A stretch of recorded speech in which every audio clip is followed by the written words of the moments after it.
Bismillahirrahmanirrahim. Alhamdulillah, salatu wassalamu ala rasulillah wa ala alihi wa sahbihi wa wala makan. Hari ini kita akan membahas tentang naskah Quran. Asalnya adalah pemahaman kita tentang makna, tentang maksud dari kalam Allah itu seringkali ditentukan oleh pemahaman kita terhadap ayat yang dinasah atau ayat yang menasah. Artinya nasah ini sangat mempengaruhi pemahaman kita terhadap makna-makna Quran. Jadi karena itu dia pun masuk dalam kategori ilmu tafsir. Ketika dia masuk dalam kategori ilmu tafsir, maka di sana kita akan bisa mempelajari tentang usul tafsir, termasuk di situ adalah usul nasakh dan juga qawaid nasakh. Jadi kaidah-kaidah kapan nasakh itu terjadi dan sebagainya. Poin-poin yang kita kaji adalah tentang nasakh dan contoh nasakh. Pertama adalah nasakh. Naskhul Quran berasal dari kata nasakh, nasakha, nas yang secara otomatis secara bahasa bermakna menghapus, mengganti atau menukil, memindah. Itu adalah makna etimologisnya. Sedangkan secara terminologis, nasakh adalah menghapus hukum ayat terdahulu. Ingat ya, fokusnya di hukum. Karena memang nasakh itu hanya terjadi dalam persoalan syariah, dalam persoalan hukum. Nah, intinya adalah menghapus hukum. Menghapus itu namanya nasakh. Nah, yang dihapus adalah persoalan legal, persoalan hukum.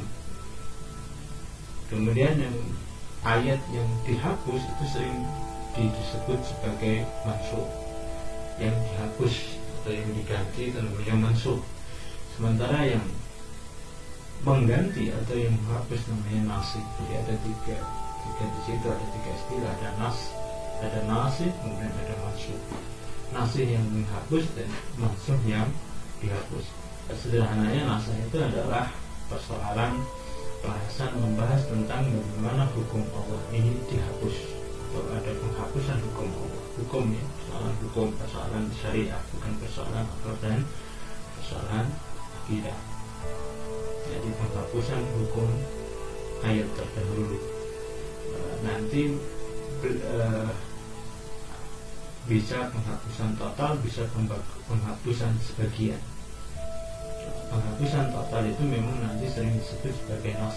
Penghapusan sebagian sering disebut sebagai taksis. Nah, dua-duanya seringkali disebut dengan istilah nasakh. Meskipun sebenarnya taksis itu ya taksis gitu. Taksis itu pengkhususan gitu. Jadi dikhususkan dilarahnya. Kalau satu hukum ditetapkan dan itu berlaku penuh, maka itu tidak terjadi nasakh gitu. Nah, tapi ketika dia tidak jadi berlaku atau berlaku sebagian, disitulah terjadi nasakh. Nah, ketika dia tidak terberlakukan dalam konteksnya secara total, secara full, maka itu terjadi pengurangan di situ. Nah, pengurangan itu ketika terjadi saat wahyu masih turun, bisa bentuknya nasakh, bisa bentuknya taksis. Nah, nasakh ini biasanya nanti harus belakangan, jadi harus ada jeda waktu di situ. Ketika ada jeda waktu di situ, itu nanti namanya nasakh. Nah, tapi kalau tidak ada jeda waktu, nanti disebut sebagai taksis. Nasakh terjadi ketika saat wahyu Al-Quran masih turun, dan saat terjadi saat wahyu Quran sudah tidak turun. Ketika wahyu Quran itu tidak turun, sudah berhenti turun, maka kemudian ada ayat yang tidak berlaku, maka terjadi di situ insa itu terlupakan. Jadi memang sengaja dilupakan. Dalam kasus nasakh, hukum tidak terberlakukan atau teraplikasikan disebabkan dihapus atau diganti dengan hukum belakangan. Sedangkan insya tidak berlaku, memang dilupakan. Kenapa dibuat lupa? Karena tidak sesuai dengan kapasitas atau kesiapan atau kebutuhan umat. Kalau kita lihat dari sisi penghapusnya, maka nasakh itu ada dua. Satu adalah naskhul Quran dengan Quran, jadi penghapusnya Quran. Nasakh Quran tilawatan wa hukman atau lafzan wa makna. Jadi dua-duanya dihapus. Tapi ada juga naskul Quran, naskah Quran yang tilawatan tanpa hukum. Jadi bacaannya aja dihapus, tapi hukumnya nggak dihapus.